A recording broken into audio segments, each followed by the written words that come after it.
So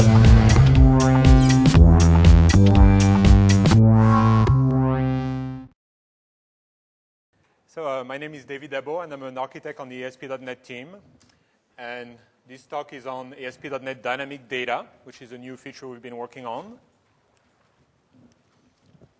So the things we're going to be talking about today is basically I'll give you a quick introduction to what dynamic data is. I'll have a whole bunch of demos, very cool demos. I have a few slides and lots of demos. And I'll then explain where we're at today and where we're going with this feature. And we'll follow up by some Q&A. So in a nutshell, what is dynamic data? Basically, it is a framework that lets you build data-driven web applications very easily. And literally, when you get started, you can get a running app in under a minute, and I'll be showing you that soon. And one big part of how dynamic data works is that it unleashes the power of the schema. If you look at when you create, for instance, a link to SQL or entities schema, there's a lot of information that comes from your database, which traditionally is not really being made use of. Dynamic data is able to extract a lot of information out of it to give you a lot of good functionality, essentially, for free. And in addition to that, it has a model which makes it nicely customizable and reusable. So it lets you start quickly and then customize from there. So before I go into dynamic data itself, let's step back and take a quick look at how data-driven applications are written today in ASP.NET. So the first step is that you would go and create a link to SQL model or entities model. It's coming up soon. And then so you would pick, the tables that you're interested in, and you'd get the relationships and all that. The next step would be that you would manually basically create an ASPX file. And you'd get essentially a blank page in which you would drag and drop some data control, grid view, details view, and so on, as well as some data source controls, like, for instance, link data source if you have a link to SQL model. And that would fairly quickly give you something that kind of works over one table. You would configure the data source to point to a given table. And then if you wanted to have additional validation logic, for instance, limiting the range of an integer to be something, you would need to add what we call ASP.NET validator controls that you would drop in your page. So this model certainly works, but it has a few weaknesses as well. So the first one is that really there are a fair bit of steps that you need to make to get started before you have something up and running.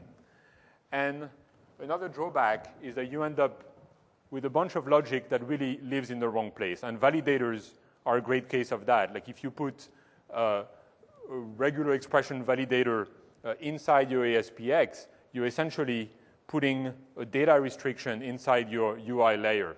And that's generally something that is not great practice.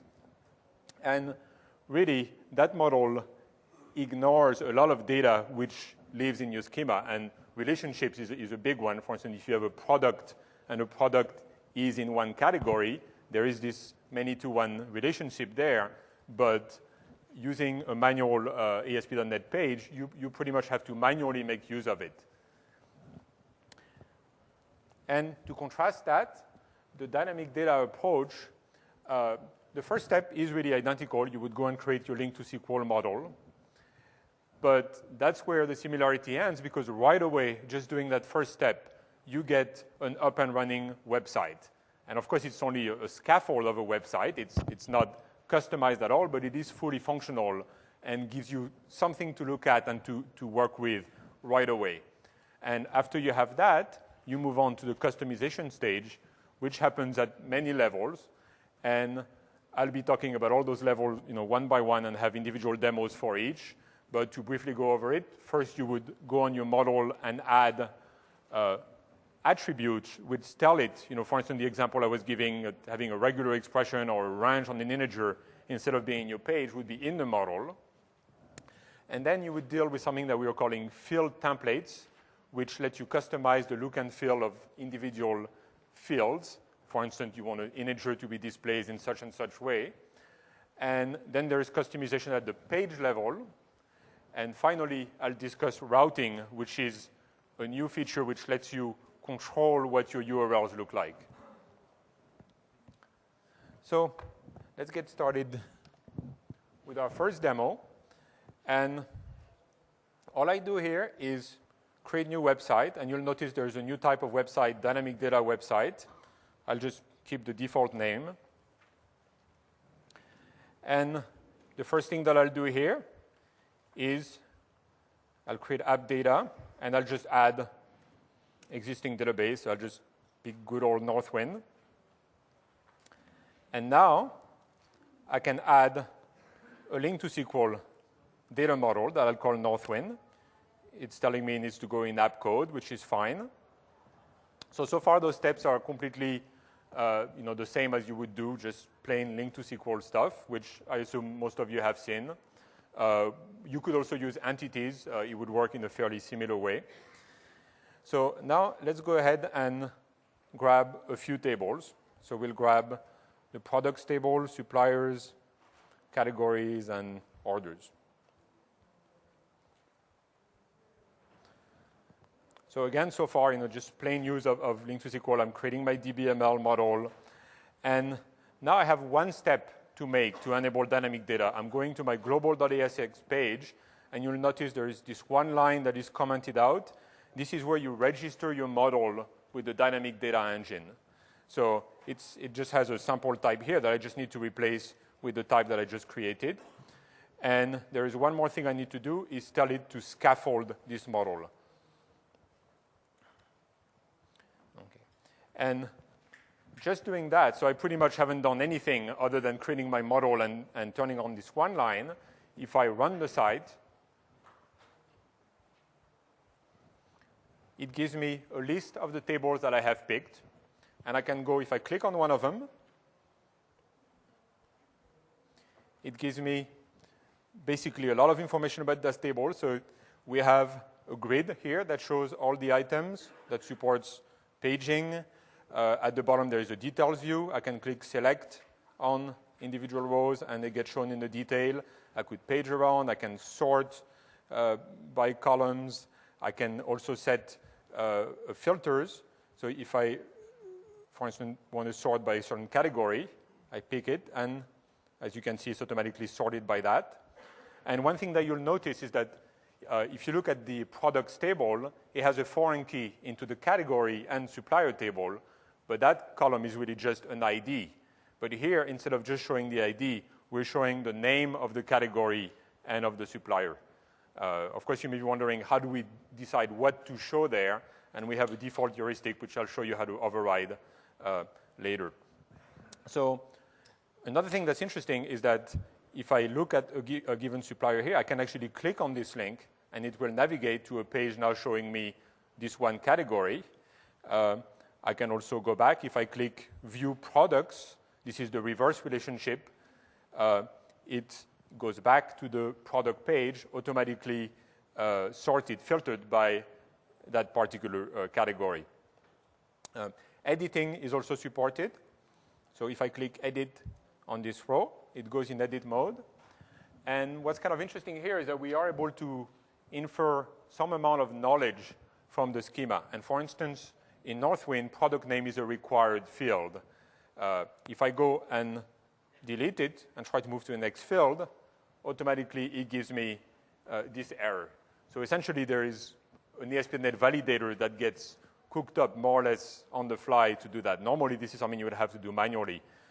Likewise, if I look at this next column, this is a field that the database limits to 20 characters. If I try to type more than that, it will block me.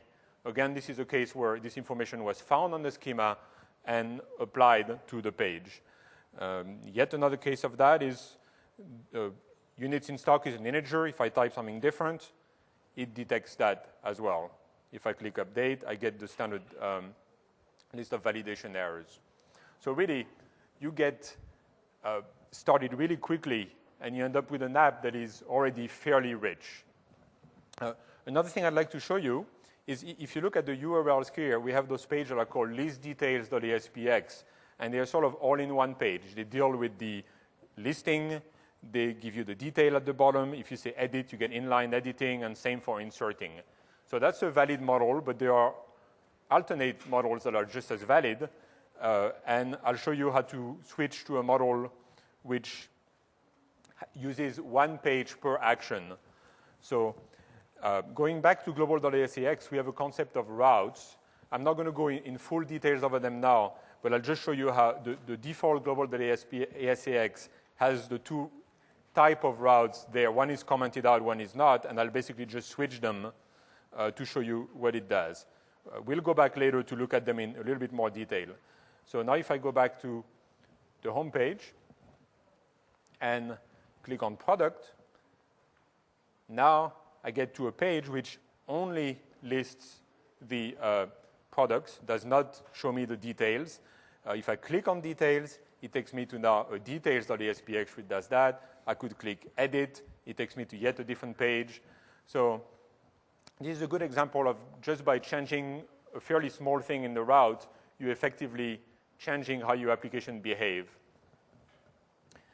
So let's get back to the slides.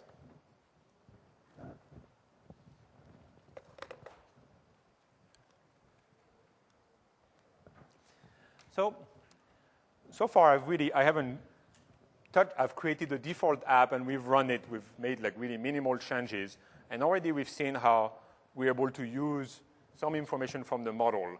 And what I put here on the default metadata inferred from the schema, these are the things that I was able to detect, for instance, that a certain field was an integer and it should be validated to be that.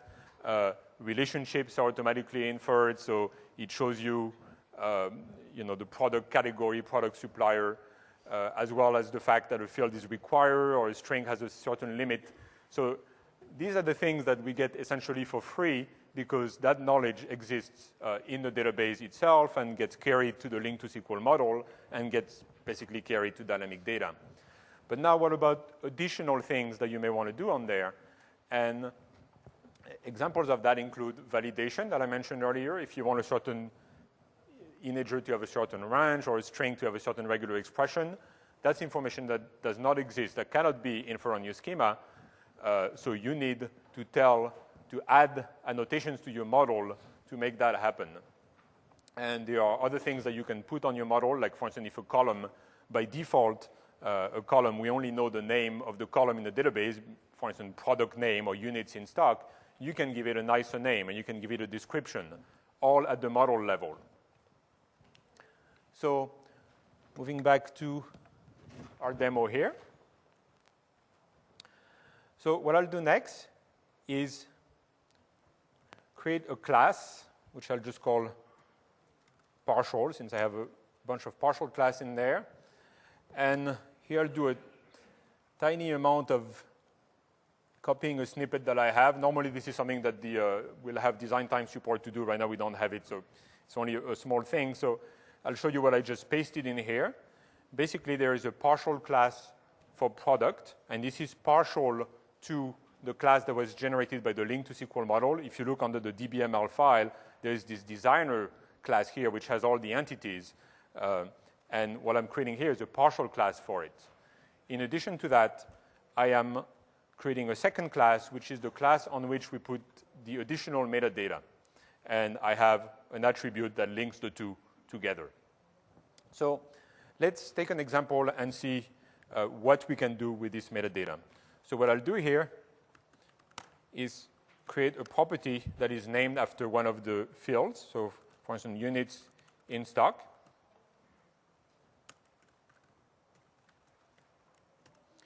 And I'll put annotations on it. So for instance, let's say we want to give this column a better name.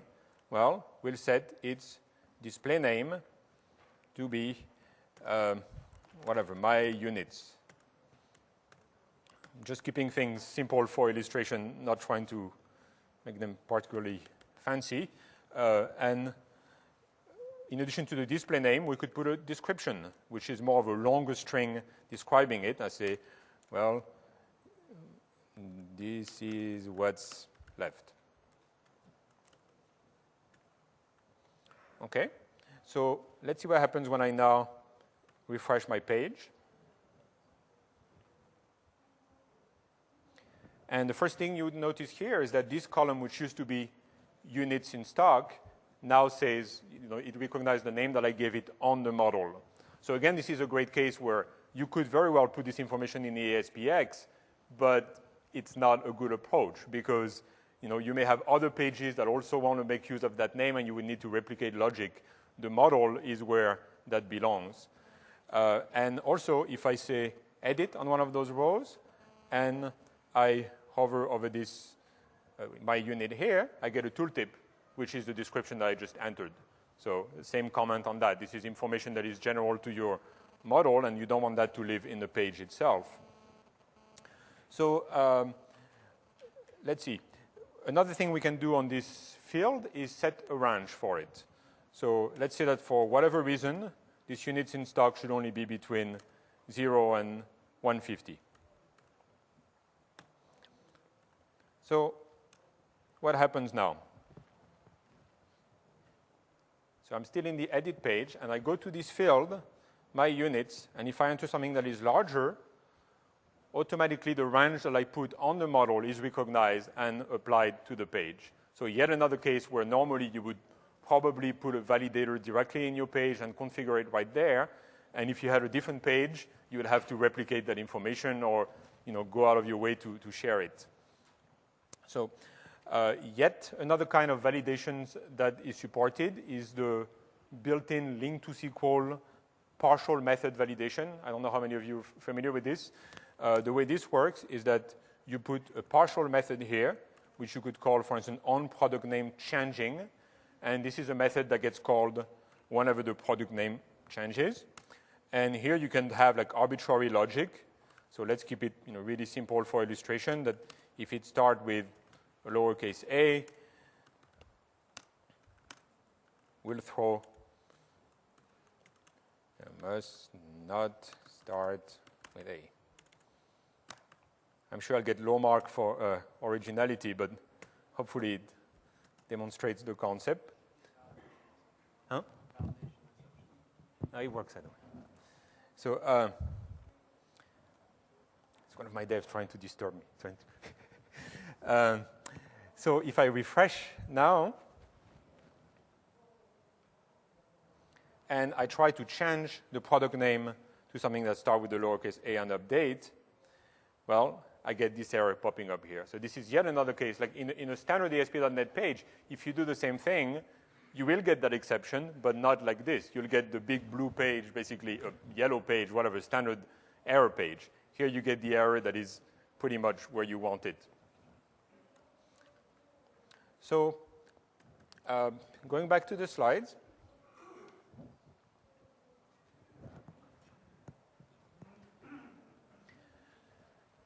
So far, we've seen how to get started really quickly, and we've added annotation to the model, which adds further rules that the UI layer honors automatically. And now we're going to talk about a new concept called field templates. So in dynamic data, the way the rendering works is that every field that we render is being handled by a field template, which is basically just a user control, an ASCX file. And that ASCX file is used for everything related to that field, the rendering as well as the two-way data binding and the validation, all encapsulated in one reusable user control. And the way this works is that the user control, the field template, gets selected based on the type of the property of the column, basically. If you have an integer, there is field template for that, and so on.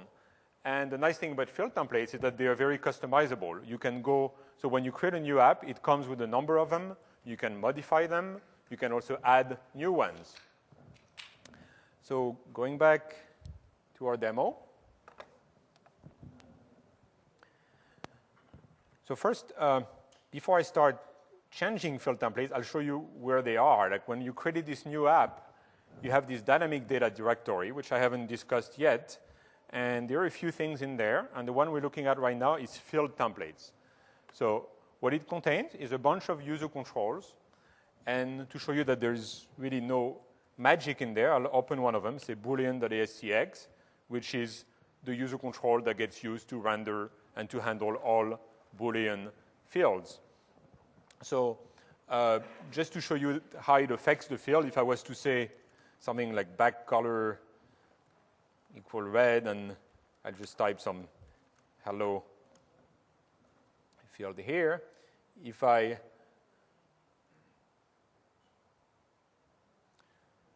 go back here, this discontinued, which is a Boolean column, you can see is being rendered through that field.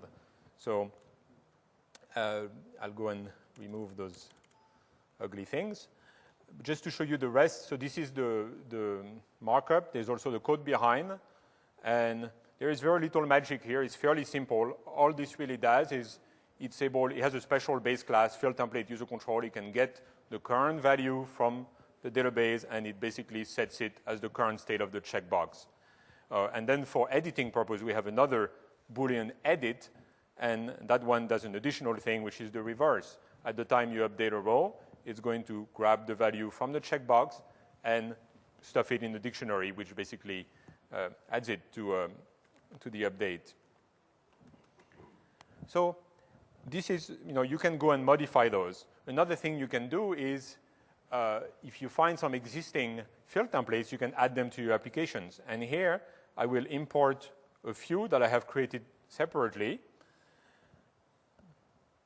I have my field template directory, and I have a few field templates that I have created to target Telerik controls, which are third-party controls, which give a nicer look and feel to the application. So I'm just going to grab this bunch of files and copy them. And yes, I do want to overwrite what I have.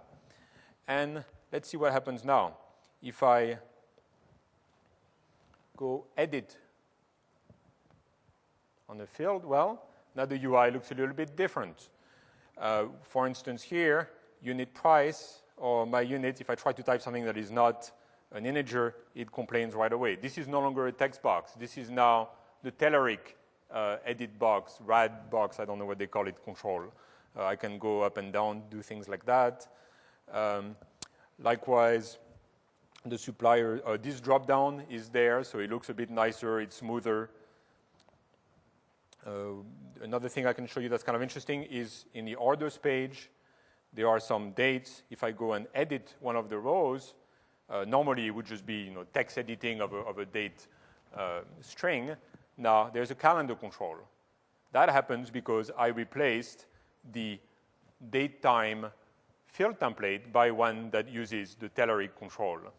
And the nice thing about this model is that it's pretty easy to use. Like if I look, for instance, at the one I just mentioned, like date time edit, all it has is that instead of having a text box, it has the rad date picker, and then it has this minimal amount of code that just kind of hooks things up. So if you have some third-party controls, literally in minutes, you can write a field template which will let your application automatically target that instead of the default thing. I'll show you a few more that are interesting. So all the ones I've showed you so far are from Telerik, and now I'll also show you one that comes from the Microsoft Ajax control library, and that's for Boolean fields.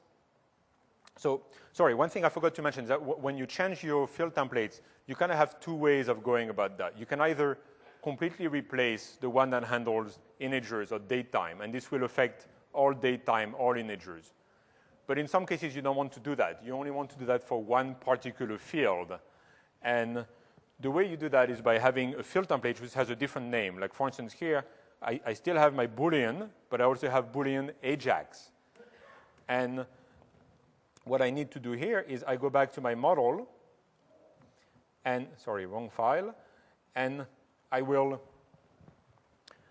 basically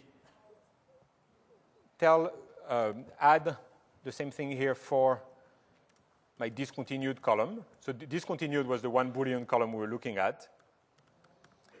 And I'll put an attribute called a UI hint, and I'll tell it for this one field, please use Boolean Ajax, which is the name of that field template. So by doing this,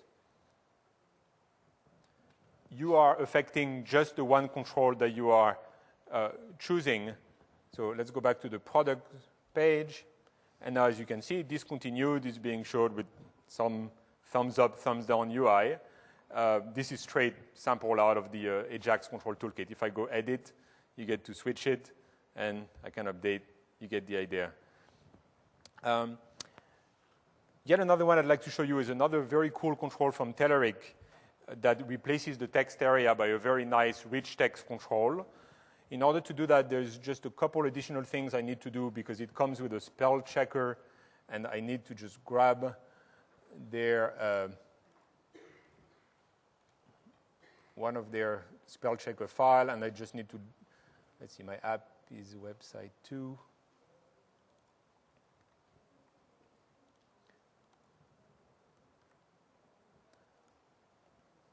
And this is a field template that I have already copied. This is text area edit. And so here all I'm doing is, since I'm using a particular control from Telerik, it doesn't work like completely directly. There's just a couple additional steps. I need to tell it to enable spell check, and it just adds a couple things to my web config. This is something specific to that particular control. But anyway, the point is, once I have done that, if I go to a category and choose to edit it, instead of the regular boring text area, I get this super fancy control which has a zillion features. And for instance, if let's just exercise the spell checker since we added it. Let's see, I click here and boom, spread. Somehow I can't correct suite. I'm not sure why, but anyway, you get the idea. So going back to our slides.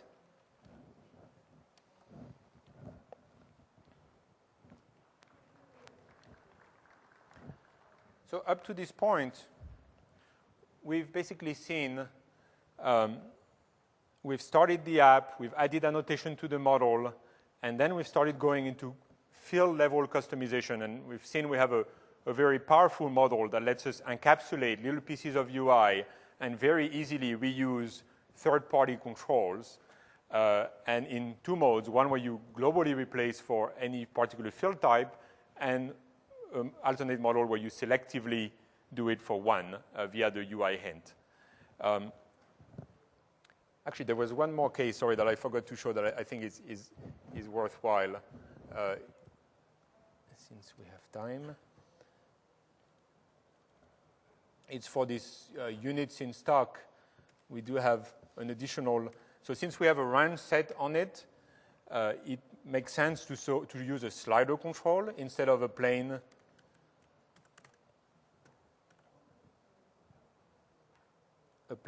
text box to edit that integer. And now if I go back to the products and edit one of them, you'll notice that now this unit in stock is automatically a slider. So this is another nice case where you can have a drastically different UI just by replacing the field template. And the slider is automatically configured to just have the very range that you have set on your property, which was 0 to 150. So now that we've seen customization at the field level, to this point, we really haven't seen any ASPX page. I mean, ASP.NET is all about writing ASPX pages, and we're yet to even see one. So how does it all work? Where are the pages? And this is what I'm going to talk about next, because it may seem magical on the surface, but the reality is we do have real ASPX pages that make all this work. And those pages can be customized and modified, and that can be done at two levels. First, we have the concept of what we call a page template, which is sort of a regular ASPX page, except that it is written in a way that is generic enough that it can work for any table. So it's not written for the product or category table. It's written to adapt itself to whatever table it's supposed to handle. And so at that level, you can make customization that will apply to basically all tables. But at some point, that you're going to reach a point where that probably is no longer good enough, and for a particular table, you really want to have something that is drastically different from what you have for other tables. this is where you start getting into what we call a custom page. At that point, you have an ASPX file that is specific to that table. And the kind of thing you can do in there is you can choose what column you want to show, since by default it shows all of them. And you can start customizing the rendering using really very much the same technique you would use in the regular ASP.NET page, except that at the same time, you still get a lot of the benefit that dynamic data gives you. And this is the next demo. So going back to here, we've seen that we have this dynamic data. Huh? Oh, thank you. We have this dynamic data folder, and we've looked at field templates. Now let's look at page templates and custom pages. So what are page templates? They are basically pages that are used by default for all tables. So if you look, like going back to our browser, here it says product/list.aspx. That means this is a rendering that is handled by the list page template. Likewise, if I do edit, it says edit.aspx, and it is handled by that. So what do those pages look like? And let's open, for instance, edit.aspx. So by and large, they're fairly normal ASPX pages. In this case, there is a master page that is created by default for the site, but this is really just to give you something to get started. If you don't want a master page, you could get rid of that. If you look at what's in there, well, we have a validation summary, which is how the errors are shown. The most important controls here are the details view and the link to the source. So these are essentially the same controls you would use if you were to manually create a page. But the one difference is if you look at your link to the source, which normally you would set a context type name on it, and you would set a table name. Here, you're not doing either of that. You're letting it unspecified. And that's because this is a template that is meant to apply for any table.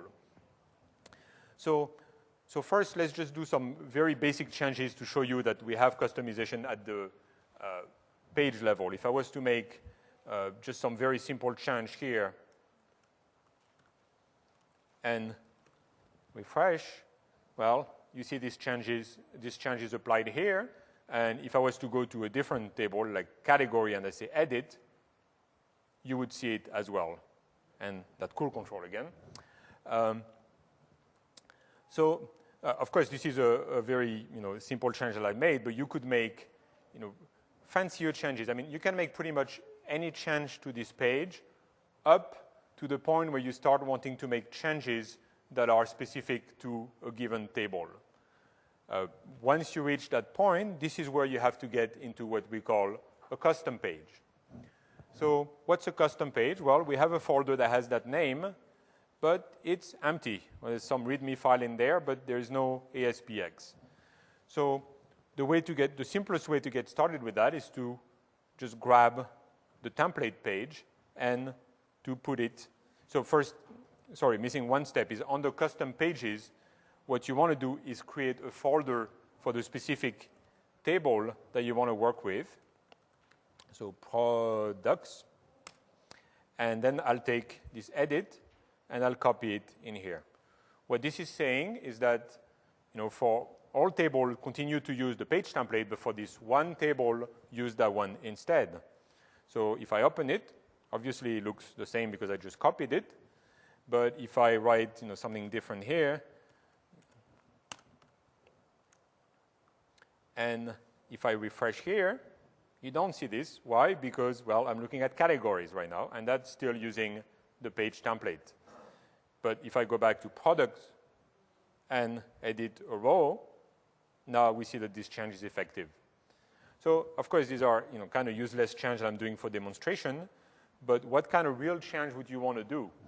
Well, the first I discussed earlier is that by default, you're getting all the columns. And really, you may want to specify just a subset of them. And the way you would do that is by using a technique which is pretty similar to what you would do in the normal details view. First, you would set auto-generate rows equal false. And then you would create a rows collection of fields. And so how many of you are familiar with doing that and having custom columns and stuff like that? Okay, so you're probably familiar with things that we call bound fields and template fields and so on. What we have here is a new type of field which we're calling a dynamic field.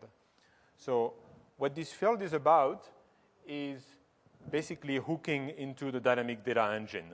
So if I use a dynamic field and say data field equal, say let's pick a few columns that we want to show. For instance, product name, and let's do a few more. Let's see, what can we show? Product name, we can show the units in stock and discontinued and category.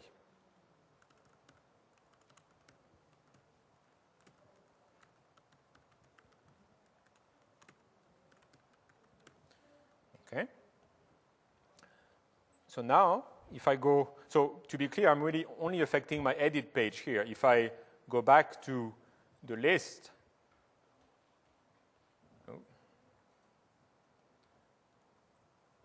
the product list, I still have all the columns, but if I go and ask to edit one of them, I am now down to the 4 columns that I specified. And the nice thing is that even though I'm starting to get pretty deep into customization, all of the cool things that we've done are still there. All the field templates, as you can see, I have this slider. It's still called my units instead of the default, the default name. I still get the thumbs up UI, and the drop down is the fancy one that I added. So now, what's the next level of customization that we may want to reach? And so here we have a custom set of columns, but each column or field, whatever, each field is using sort of a rendering just for its own. But sometimes what you really want is have a templated column where within one fancy column you're displaying multiple pieces of information. So at that point, this is where you stop using dynamic field. Dynamic field, you should think of it very much as bound field. But now, if you want a template column, well, you use the same template field, which is not new. This has been in ASP.NET since Details View was created. And in here, you get to specify the various templates. And in this particular case, we're dealing with the edit page, so we're only going to write the edit item template. So at that point, we want to have completely custom UI, but at the same time, we still want to hook into all the goodness of the dynamic data engine. The way we do this is, so let's just say that my goal now is to take those 4 fields here and display them as a single templated column. So I'll type, for instance, name, colon, and here I want to display the product name. The way I would do this is using a new control, which we call a dynamic control, and I'll tell it which column to use.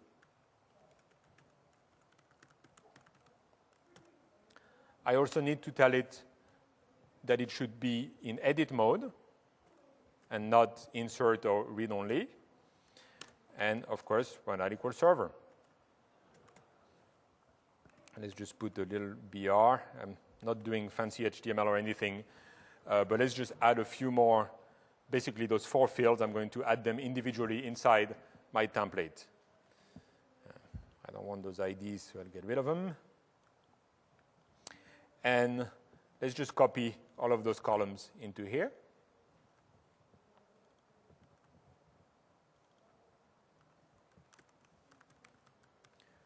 And since I now have my template column, which is showing all the fields that I care about, I can get rid of those individual columns that I had.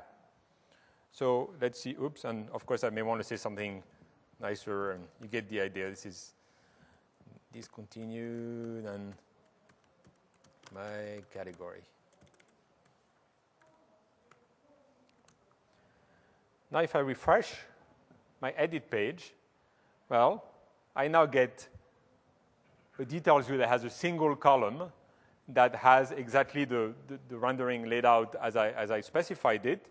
But even though I'm going to this level of customization, it is still hooking into the dynamic data engine, which is letting each particular field be handled by the field templates, basically, and still recognizing all the metadata and so on. For instance, here, if I was to say something that starts with A and update, well, remember what we did earlier, it still applies here, even though we now have a very, very custom page. So another thing you may be wondering, like if you look at this app structure, we have this dynamic data folder, which has those page template and those custom pages, but the URLs that we see here don't match directly to that. I mean, the URL here goes directly to product. It doesn't say dynamic data in there. So this is the next thing I'll be talking about, which is routing. We have a system which basically lets you specify your external URL space independently from where the files are stored locally. That being said, you may be in a situation where you have an existing ASP.NET site that already has pages that are in whatever location they are, and you're wondering, well, how can I add dynamic data support to a page like that? And the answer is that you could do it, and essentially what you would do is you would keep your page wherever it is, and you would just change. Suppose you have a details view like this one, you would just switch it to use dynamic fields instead of using like bound fields and so on, and you would get this functionality in an existing page.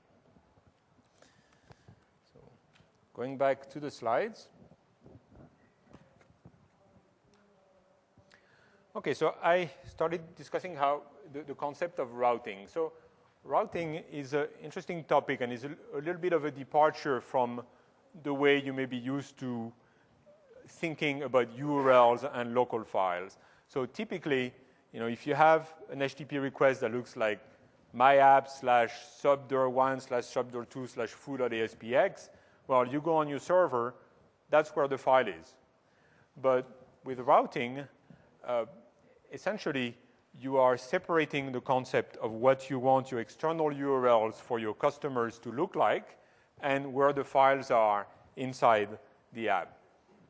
And routing is actually a new feature that will become part of ASP.NET and in itself is not directly linked to dynamic data. It's a generic feature that dynamic data happens to make use of. And the new ASP.NET MVC also uses that same routing features.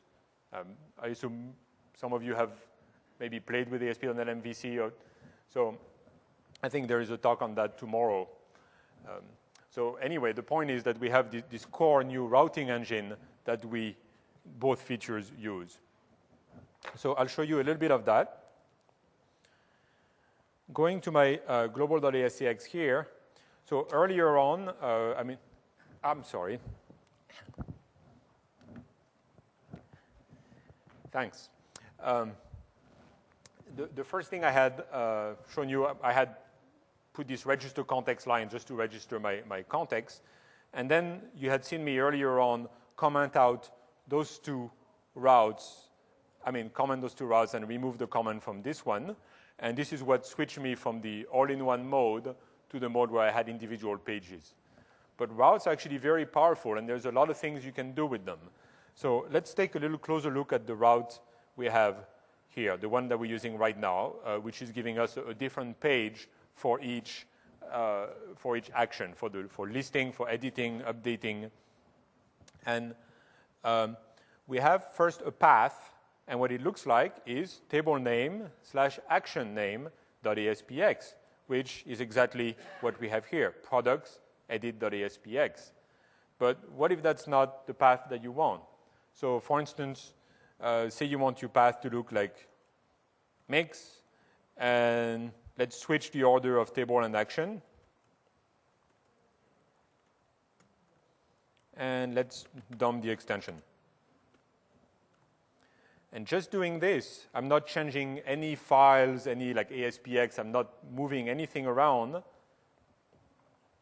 But if I now go to my products page, if you look at the URL, it looks like mix list products. So this is really a very, very flexible system. If I want to get even fancier, I could decide that I want a different route for the different actions. So here we're using the same route for list, details, edit, and insert.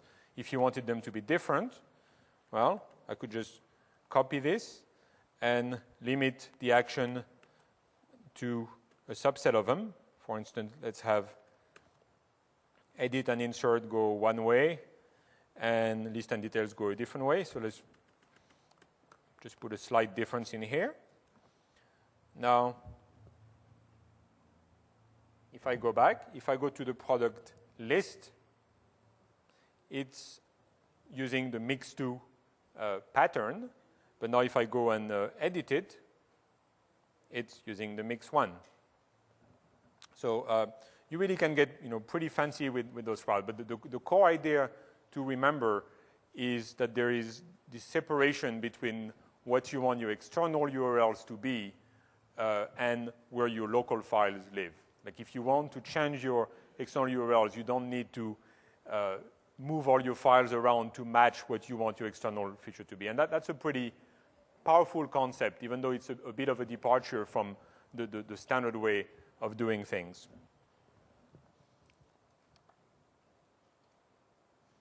So that was routing. And what I'd like to talk to you a little bit about is how do dynamic data and MVC relate.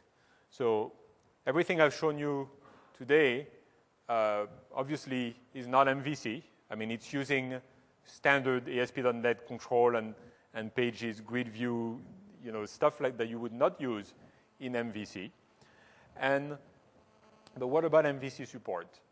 And basically, what's happening is that we'll have an initial release of this technology which targets what we call web form, which is the standard ASP.NET controls and such. And in parallel to that, we are working on an MVC version of this dynamic data technology. And really, even though it moves that technology into the MVC world, the reality is that most of the concepts apply equally. So the core concept that make dynamic data are the fact that you can annotate your metadata and get behavior from that, the concept of a page template, and the concept of a field template. So just to tell you, at this point, we're not at a level like our support for dynamic data MVC is not at the same level as for web form, but I do have a nice little demo to show you just to give you a preview.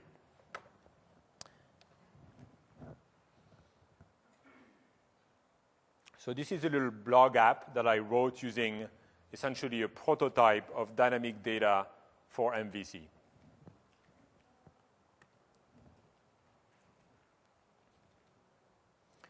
So before we look at the code, I'll just run it to show you, what it does. It's nothing fancy. It has a list of posts. I can get the detail of one post where there's the text of the post followed by the comments, and I can add a comment. Hello, Mix. Obviously, I already tried that. This is a test comment, and I'll give it a rating. And here's my new comment. And I can also, just to show you the kind of validation that we have, if I have a rating which is not a valid integer, I get the same kind of validation that we've seen in the web form version. So let's look a little bit at the app itself. So now, what we have here is, since this is an MVC app, we have a controllers directory, and we have a views directory. And the way this works, if we look, for instance, at the controller for the post, which is what shows one post, dynamic data basically lets you have a scaffold on this controller. So what it has is instead of deriving from the base controller class, it derives from a dynamic data controller, which is parameterized by essentially the entity type that you want to serve. And just doing that, similarly to the way the web form dynamic data works, will give you default implementation of all the MVC action, the edit, update, and insert, add, and all that. So what do views look like in this world? So we have these views folders here. And for instance, for post, we have the view that shows one post. So now we're dealing with an MVC view. So there are no server-side controls there. It's all basically less than % style views. But what's interesting is that when it comes to rendering individual fields, I have special methods that are being called, and these are the methods that hook into the dynamic data engine. So for instance, here comment underscore title is the one that says, well, render the title according to whatever the field template is for it. And if we look at that same like dynamic data folder, now under here, all we have is now the field template, since we no longer have pages because in the MVC world we have views, but those field templates are really pretty similar. Like if you look at like text.ascx, all it really is, it just does less than %, and again, it has a specific base class which gives it the value, and it renders that. Like if I was to make a small change here and refresh this page. Okay, I forgot what I typed. Yeah, GS. As you can see, any text field is going to have that. So essentially showing you that most of the concepts apply the same way. And let's look at the model that we have. And I have a partial class. And for instance, here I have something that says the title cannot start with a digit. And if I go and try to add, sorry, that was the title for comment. So if I add a comment and I do something like this, boom, I get this error here, and that's coming straight from the schema. So basically same ideas.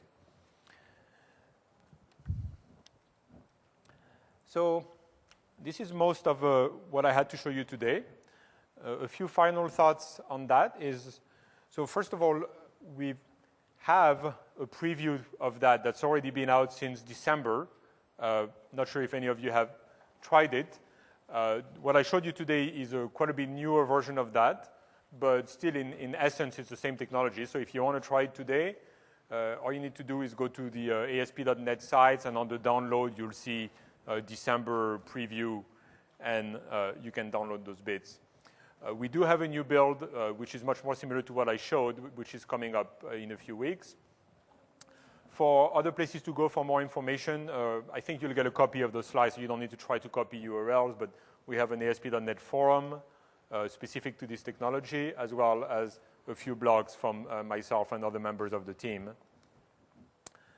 And at this point, I'll just open up to Q&A. So, thank you.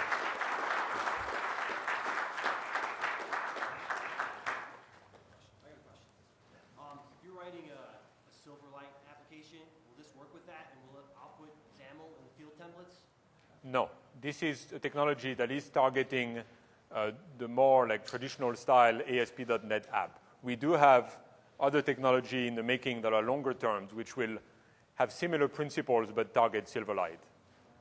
Yeah. Oh, first, sorry, just a small comment that they have this concept, I think, upstairs of an open space or sandbox that we can go to afterwards if you have more specific question that you want to talk to me about one-on-one. Go ahead.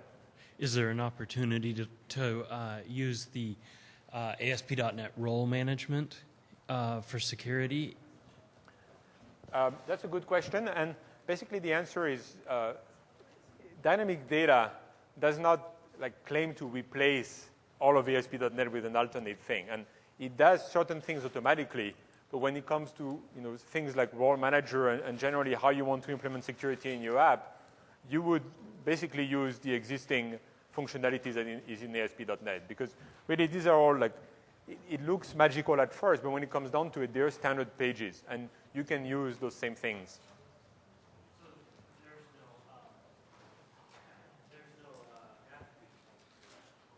No, there is no attribute that comes with dynamic data. This is something that could be added and written in addition to that. Are you going to support other data models than link to SQL? Yes, very good question. Are we going to support other models than link to SQL? And the answer that yes, we also have this working for entity framework. Sorry, I should have mentioned that earlier. And so the next build that we'll have out in hopefully a few weeks will have entity framework support. When you're extending the model to support your partial methods and so on, you're also mixing that with attributes for the properties, which seems, why have two different techniques? Why not have partial properties?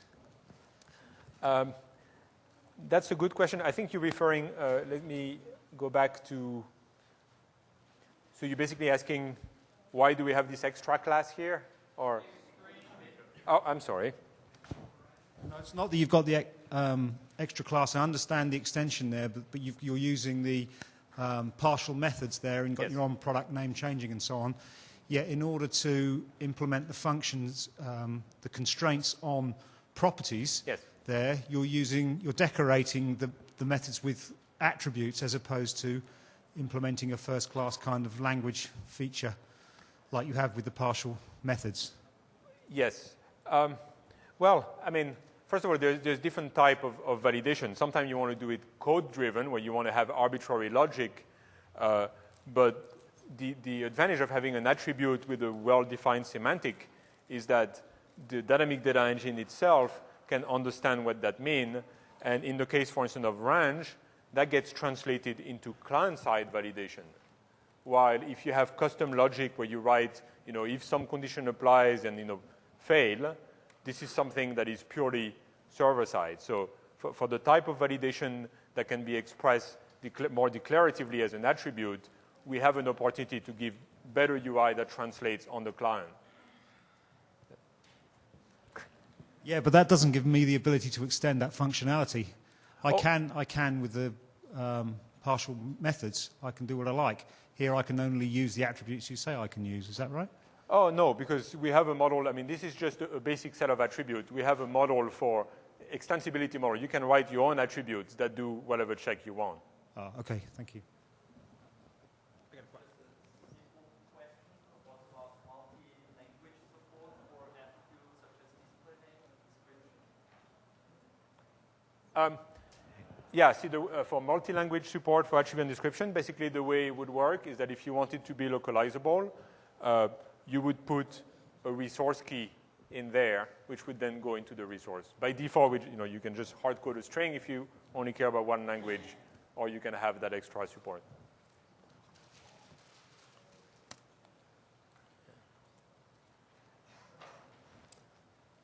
If you have an existing ASP.NET application, what's the process of getting dynamic data in there? What do you have to modify to do that? Or do you have to use a template? So if you have an existing ASP.NET app, what is the process to start using dynamic data? Essentially, you would is that the question? Yes. Yes. So you would start by copying those concepts, like especially the field templates. You would need to get those into your app. And then you would start using in your ASPX pages those new functionality that we have, like I showed, for instance, dynamic field instead of bound field, and ASP dynamic control. And if you do that, you could quickly get to a level where you have some amount of dynamic data in existing pages. But there's kind of a whole transition from having no dynamic data to having a little bit of it in existing pages that can live in arbitrary location, to going all the way and using the model where you use pages that live in page templates and that get overridden by custom pages. But you can do either way.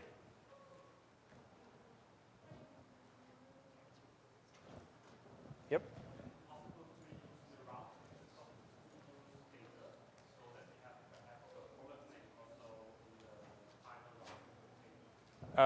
Good question. In routing, is it possible to include pieces of the data as part of the route? Currently, with the build I have, it's not, but it's something that we are working on and should be available by the time we ship. How do you deal with the data changing after underneath you, the schema changing? Well, basically, how do we deal with schema changes?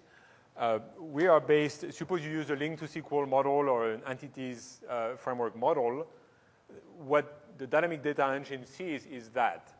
So if you were to, for instance, here, if I was to add one more table to my link to SQL model or remove a column, all I would need to do is add that to my schema, and dynamic data will automatically be now working with the changes.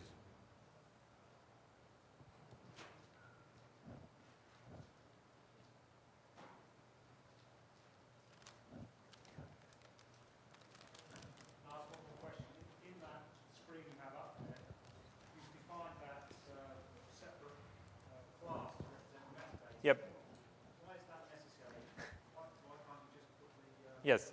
So that's a great question. Why do we need a separate class to put this metadata instead of putting it directly on the primary class? And basically the way I would put it is that it's a language limitation. If you look at the class that is generated by a link to SQL, for instance, you have this product class, and, oops, yes, I won't. And it has many properties for, for instance, product ID and so on.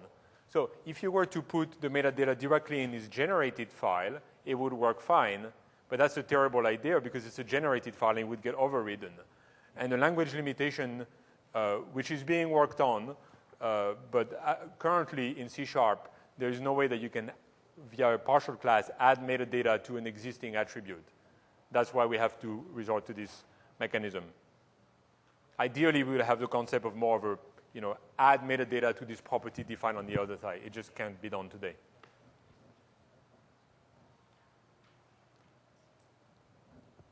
Okay, so thanks a lot. Oh, one more question. In the earlier previews, you had some controls like dynamic RSS and dynamic auto data and stuff like that. Have they gone off? Or, The question is, in the very early previews, we had controls like dynamic auto data and such. Are they now gone? And the answer is yes. Those controls they looked kind of cool because they were very simple controls that were doing a lot, but they kind of made good demos, but were not very usable in real apps because once you start really wanting to customize things a little bit, that model kind of failed. So the really early things we had out demonstrated the general concept nicely, but was really more of a cool demo than anything. In your current framework, can you display more than one table on the page? Oh, yes, you can. Can you display more than one table? The way you would do that is you would create a custom page, and in there you could, since you're dealing with a regular ASP.NET page, you would pretty much just grab an additional link data source, additional grid view or whatever, and you would tell it which table to use, and it would do that. So.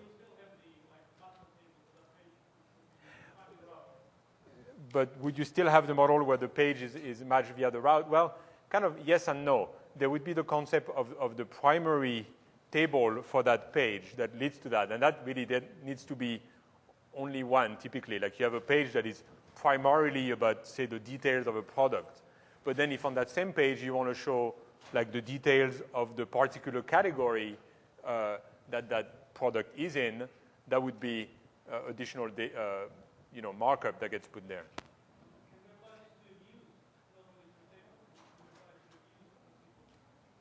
Can we apply to? Oh, I see. SQL. Yes, you can. Yeah.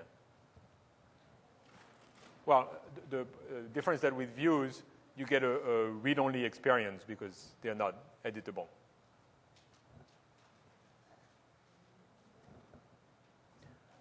Okay, so I'll be packing up here and moving to the sandbox area. So if any of you have follow-up questions they want to discuss, one-on-one, we can do that over there, and there'll be a few other team members as well.